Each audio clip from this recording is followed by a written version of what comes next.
एक अटल सत्य है। एक राधेश्याम नामक युवक था। स्वभाव का बड़ा ही शांत एवं सुविचारों वाला व्यक्ति था।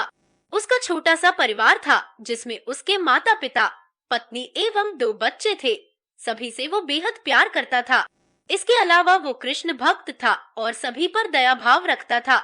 जरूरतमंद की सेवा करता था, किसी को दुख नहीं देता था। उसके इन्हीं गुणों के कारण श्री कृष्ण उससे बहुत प्रसन्न थे और सदैव उसके साथ रहते थे। और राधेश्याम अपने कृष्ण को देख भी सकता था और बातें भी करता था। इसके बावजूद उसने कभी ईश्वर से कुछ नहीं मांगा। वह बहुत खुश रहता था क्योंकि ईश्वर हमेशा उसके साथ रहते थे, उसे मार्गदर्शन देते थे। राधेश्याम भी कृष्ण को अपने मित्र की तरह ही पुकारता था और उनसे अपने विचारों को बांटता था। एक दिन राधेश्याम के पिता की तबीयत अचानक खराब हो गई। उन्हें अस्पताल में भर्ती किया गया। उसने सभी डॉक्टर्स के हाथ जोड़े, अपने पिता को बचाने की मिन्नतें की, लेकिन सभी ने उससे कहा कि वो ज्यादा उम्मीद नहीं दे सकते और सभी ने उसे भगवान पर भरोसा रखने को कहा। तभी राधेश्याम को कृष्ण का ख्याल आया और उसने अपने कृष्ण को पुकारा। कृष्ण दौड़े चले आए। राधेश्याम ने कहा, मित्र, अब तुम तो भगवान हो, मेरे पिता को बचा लो। कृष्ण ने कहा, मित्र, ये मेरे हाथों में नहीं है। अगर मृत्यु का समय होगा तो होना तय है।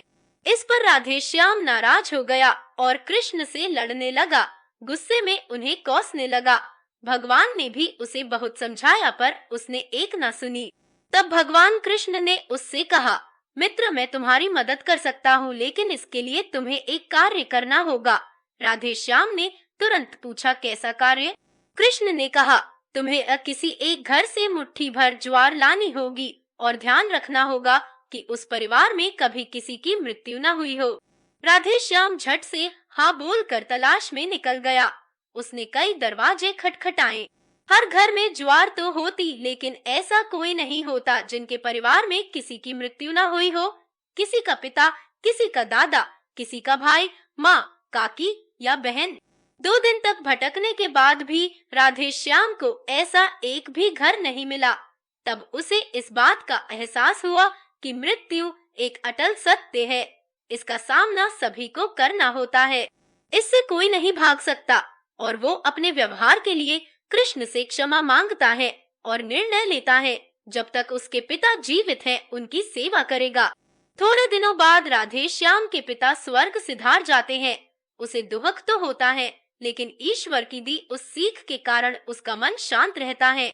दोस्तों, इसी प्रकार हम सभी को इस सच को स्वीकार करना चाहिए कि मृत्यु एक अटल सत्य है, उसे नकारना मूर्खता है। दुख होता है, लेकिन उसमें फंस जाना गलत। केवल आप ही उस दुख से पीड़ित नहीं हैं, अपितु संपूर्ण मानव जाति उस दुख से सामना करती ही है। ऐसे सच को स्वीकार कर आगे बढ़ना ही जीवन है। Please subscribe our channel and press bell icon for latest updates.